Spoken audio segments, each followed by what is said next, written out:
ഒരാഴ്ചയിൽ അല്ലെങ്കിൽ ഒരു മാസത്തിൽ എത്ര തവണ ലൈംഗിക ബന്ധത്തിൽ ഏർപ്പെടാൻ സാധിക്കും? ഇതിന് ഒരു വ്യക്തമായ കണക്കുണ്ടോ?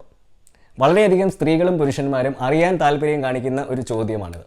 ഈ ഒരു ചോദ്യത്തിൻ്റെ ഉത്തരം നിങ്ങൾ ഗൂഗിളിൽ സെർച്ച് ചെയ്യുകയാണെങ്കിൽ പലപ്പോഴും കിട്ടുന്നത് മാസത്തിൽ 2-3 തവണ മുതൽ വർഷത്തിൽ മിനിമം 112 തവണയെങ്കിലും സെക്സിൽ ഏർപ്പെട്ടിരിക്കണം എന്നുള്ള കണക്കുകളാണ്.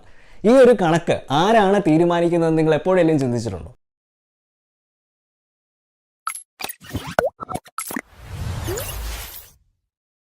നമസ്കാരം, എൻ്റെ പേര് സംഗീത് സെബാസ്റ്റ്യൻ. ഞാനൊരു സെക്ഷുവാലിറ്റി റൈറ്ററും സെക്സ് എഡ്യൂക്കേറ്ററുമാണ്.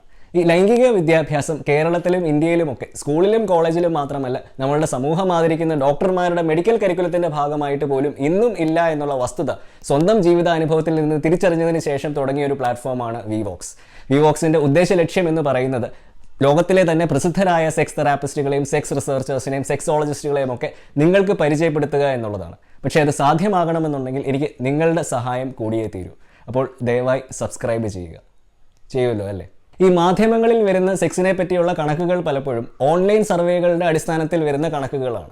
ഇവിടെ നമ്മൾ മനസ്സിലാക്കേണ്ട ഒരു പ്രധാന കാര്യം, ഈ മറ്റ് സർവേകൾ മാതിരി, അതായത് ഗൃഹോപകരണത്തിൻ്റെ പ്രയോജനത്തെപ്പറ്റി നടത്തുന്ന സർവേയോ അല്ലെങ്കിൽ ഏതെങ്കിലും കോസ്മെറ്റിക് ക്രീമിൻ്റെ ഉപയോഗത്തെപ്പറ്റി നടത്തുന്ന സർവേയോ മാതിരി എളുപ്പത്തിൽ നടത്താൻ പറ്റുന്ന ഒരു സർവേ അല്ല ഈ സെക്സ് സർവേ എന്ന് പറയുന്നത്. അതിൻ്റെ കാരണം സെക്സ് എന്ന് പറയുന്നത് ആളുകൾ അവരുടെ സ്വകാര്യതയിൽ ചെയ്യുന്ന ഒരു പ്രവൃത്തിയാണ്.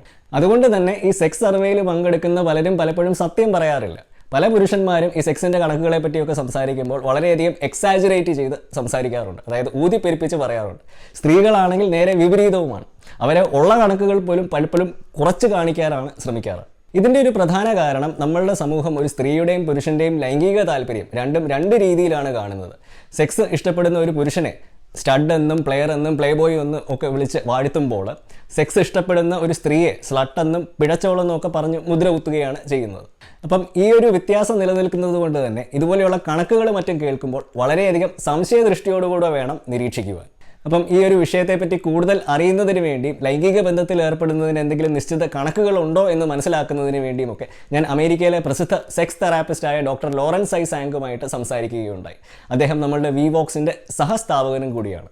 ലൈംഗിക ബന്ധത്തിൽ ഒരാഴ്ച എത്ര തവണ ഏർപ്പെടുന്നതാണ് ഉചിതം?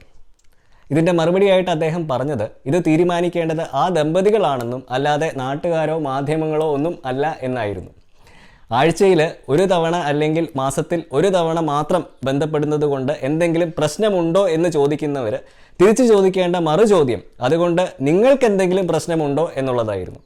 ആഴ്ചയിലോ മാസത്തിലോ ഒക്കെ ഒരു തവണ മാത്രം ലൈംഗിക ബന്ധത്തിൽ ഏർപ്പെടുന്നത് കൊണ്ട് നിങ്ങൾ ഹാപ്പി ആണെങ്കിൽ അത് മാത്രമാണ് അവിടുത്തെ പ്രധാന കാര്യം എന്നായിരുന്നു അദ്ദേഹത്തിൻ്റെ നിലപാട്. ഈ ലൈംഗിക ബുദ്ധിമുട്ടുകൾ എന്ന് നമ്മൾ മനസ്സിലാക്കി വെച്ചിരിക്കുന്ന ബഹുഭൂരിഭാഗം പ്രശ്നങ്ങളും, അതായത് ഏകദേശം 80 മുതൽ 90% വരെയുള്ള പ്രശ്നങ്ങളും ഒരു ഡോക്ടറിൻ്റെ അടുത്ത് പോയി മരുന്ന് കഴിച്ച് ചികിത്സിച്ച് ഭേദമാക്കേണ്ട രോഗമൊന്നുമല്ല. അതുണ്ടാകുന്ന പ്രധാനമായിട്ട് നമുക്ക് സെക്സിലുള്ള അറിവില്ലായ്മയും അജ്ഞതയും നമ്മളുടെ കൾച്ചറും മതവിശ്വാസങ്ങളും ഒക്കെ സെക്സിനെ പറ്റിയും ജെൻഡറിനെ പറ്റിയും ഒക്കെ ഉണ്ടാക്കിയ യാതൊരു അടിസ്ഥാനവുമില്ലാത്ത കഥകളുടെ സ്വാധീനത്തിൽ നിന്നുമാണ്.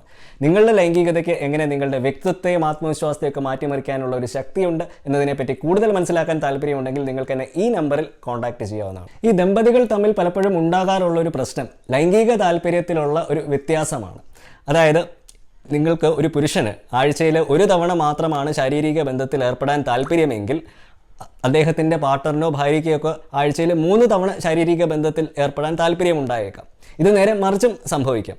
അപ്പോഴാണ് ആ ബന്ധത്തിൽ പലപ്പോഴും പ്രശ്നങ്ങൾ ഉണ്ടാകുന്നത് എന്നായിരുന്നു അദ്ദേഹത്തിൻ്റെ നിലപാട്. അല്ലാതെ നിങ്ങൾക്ക് മാസത്തിൽ ഒരു തവണയോ അല്ലെങ്കിൽ വർഷത്തിൽ 6 തവണയോ മാത്രമേ ചെയ്യാൻ താല്പര്യം ഉള്ളെങ്കിൽ പോലും അതുകൊണ്ട് നിങ്ങൾക്ക് പ്രശ്നമൊന്നുമില്ല എങ്കിൽ ബാക്കിയുള്ളവർ അതിനെപ്പറ്റി എന്ത് പറയുന്നു എന്ന് ചിന്തിക്കേണ്ട കാര്യമില്ല എന്നും അദ്ദേഹം പറഞ്ഞു.